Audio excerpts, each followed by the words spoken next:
Now a Jimmy Mathis exclusive.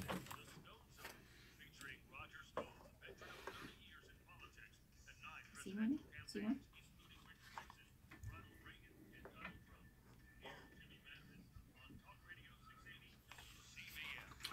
Welcome back to the Jimmy Mathis Show with you till 8 o'clock. Roger Stone, former Donald Trump top advisor, joins the program. Good evening, Roger. How you doing, my friend? Jimmy. Just when you think the weeks can't get any crazier, they can. Well, just yesterday I was sitting down to a large breakfast, a hearty breakfast, you know, the kind Winston Churchill would like. Yeah. And only then do I learn that the Democratic National Committee has filed a massive civil suit against the Russian state, the Russian army, what they say is a Russian using the pseudonym Guccifer 2.0, so they got that wrong. The Trump campaign, Donald Trump Jr., Paul Manafort, Jared Kushner, Roger Stone, WikiLeaks, Julian Assange, in a massive, bogus, meritless lawsuit designed to get headlines. Well, hold on one second, Roger. I agree with you. Are those the headlines that the DNC wants right now? Well, they seem to think that they do. I mean, look, they have no program to run the country. They have no program to revitalize the economy or create jobs or address the trade imbalance or for peace in the world. They have no plans at all. It's 100% we hate Trump, which I do not think is a great message going into an election, particularly with the economy growing at 3%, unheard of. The best Obama could average was a 1.5, and that was an average.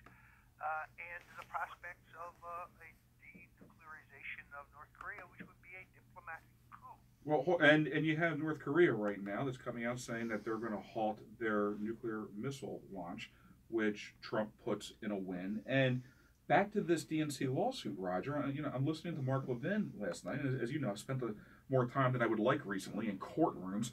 But Levin brings up a very interesting point, which is with this lawsuit comes discovery. So are they opening a kind of a Pandora's box here? No, my lawyers who I met with this morning are going to move immediately to inspect their servers. We have every right to do that because they allege a hacking they can't even prove. Look, this thing. But Roger, I don't mean to cut you off, but that's exactly what I'm talking about. By this lawsuit being filed right now, they're opening the door for discovery for you, to and everybody else that's tied into this thing. Occurred to us. I mean, first of all, let's be clear. What they have is a left-wing conspiracy theory dressed up as a lawsuit. They have no evidence. They have no proof. That all of their sites are from left-wing or fake news sources. So somebody reported in the news that, and therefore it's true. They bring in, interestingly enough, the Podesta email question of Hillary Clinton's emails, even though neither is relevant to this case nor involved in any of the charges against me. So it's just an attempt to be salacious. By the way, they also incorrectly truncate my iconic tweet. The Podesta's time in the barrel. The disappears. So it implies that I knew about John Podesta's emails in advance, which I didn't. We don't need to get into that chestnut. But they threw that in for good measure. These lawyers need to be sanctioned. This is bogus. It's meritless. It's baseless. It's a strung together fantasy of things they find suspicious because of their left-wing worldview.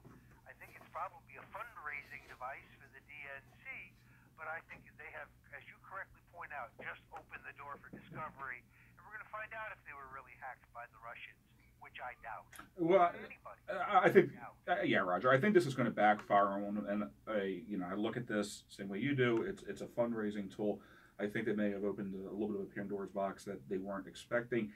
Legally, I don't see this having any legitimate legs on it.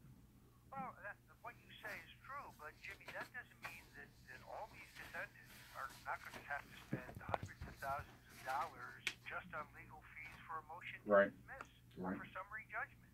They don't prove a case. They have no case. By the way, this is the same lawsuit already filed against Donald Trump and I by Project Democracy and Obama Front, where we have moved to dismiss and we have oral arguments now scheduled.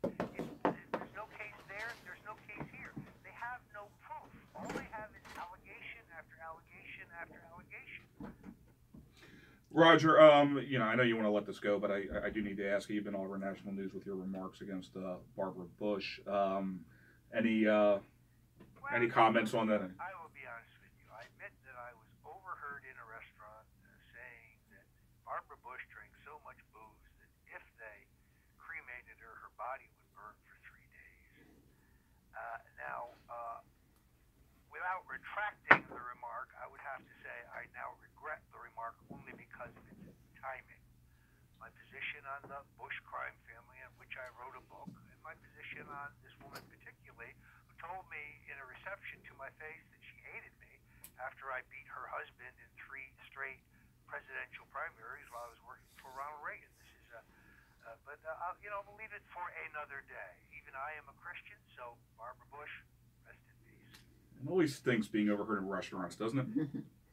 Well, look, Mother Teresa, she wasn't, but we'll leave that for another day. At this point, my condolences to the family, and may she rest in peace. I will leave it at that.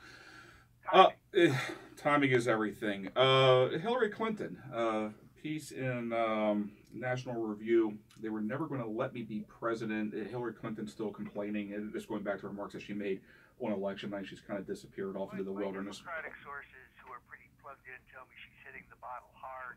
She moved from white wine to whiskey. She's a very, very... You will not speak, Roger, I'll let you get by with a lot of stuff. You will not speak ill about whiskey, all right? Perfect. She is, most Democrats I know, and I know a lot of good Democrats who are patriotic Americans and want good things for their country, but all my Democratic friends just want her to get off the stage and go away so they can begin rebuilding. I mean, she's a thorn in the side to organized Democratic Party. On the other hand, we are talking about Pelosi and Schumer. I mean...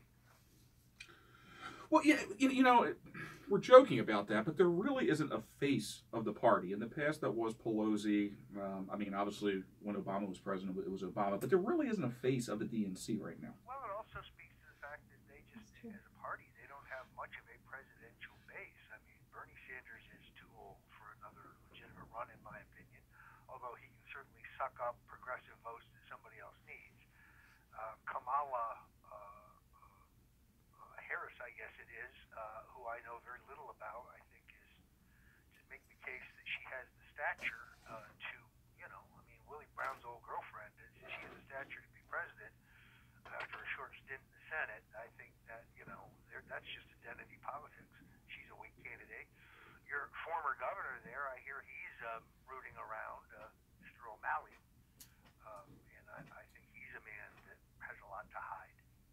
Well, he does. I mean, it's like the worst kept secret in all of Baltimore. But nationally, we joke, and especially locally, we laugh off O'Malley. But as far as a governor that is somewhat charismatic, that has accomplished liberal, the liberal agenda, O'Malley has. I'm not sure, everybody laughed at him, Roger, because he was polling at 1%, 1.5% back in 2016. But I wouldn't put him totally out of mind, out of sight.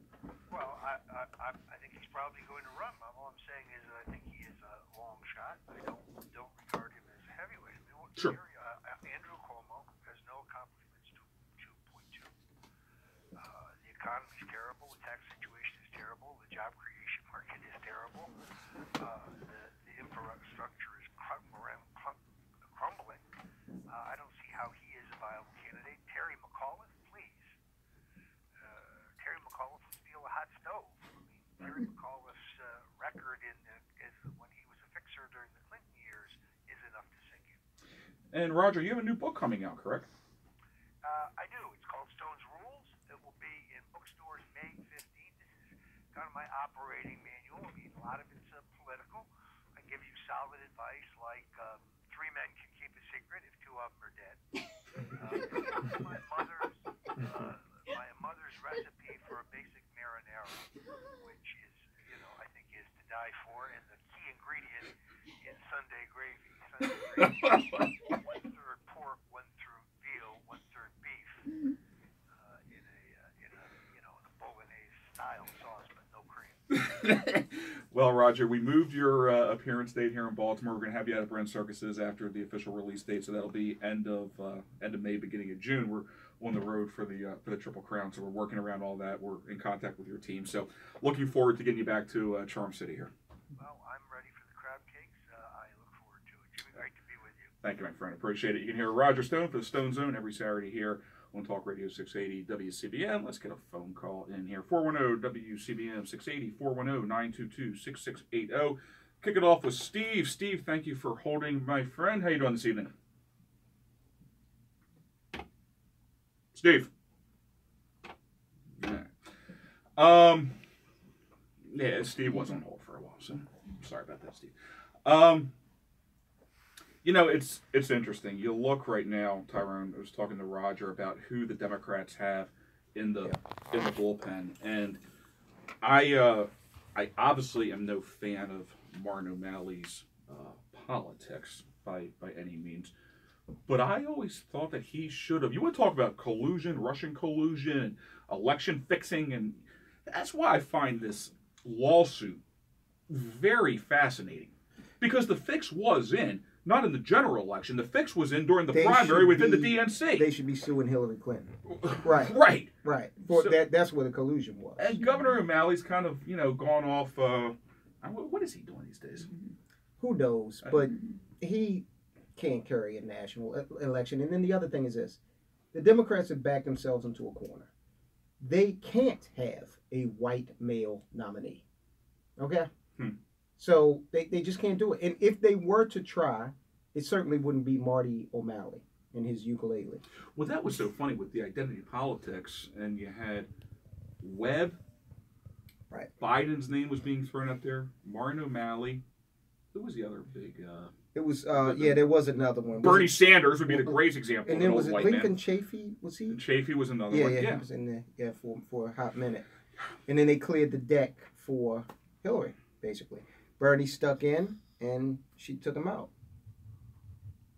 Not through the electoral process either. No. Took him out, by chicanery. I don't know. Biden could still be a stalking horse in this whole thing. Well, I don't know, because Biden's kind of creepy. Have you seen some of the videos? It's a likable creep. I don't know. In this Me Too generation, I think he's reached the limit of that. And then he's out there saying things like, well, black people, you guys are going to be put back in chains. The Democrats, Republicans don't care about you. Yeah, just like he said the thing about the Indians owning the 7-Elevens, and it's just crazy old Uncle Joe. Have you ever been in a room with old crazy Uncle Joe? Actually, when I was a lobbyist, I have, and the guy is like a Bill Clinton in that he makes everybody, he makes you feel like you're the only one in a room full of 100 people. Absolutely. A room of 100. You could be a room of 10,000. Yeah, he's good at that. He has the ability, because I think he's sincere, and he has the ability to make it feel like it's his honor for you to be there, not the other way around. Absolutely. And a lot of people, especially on the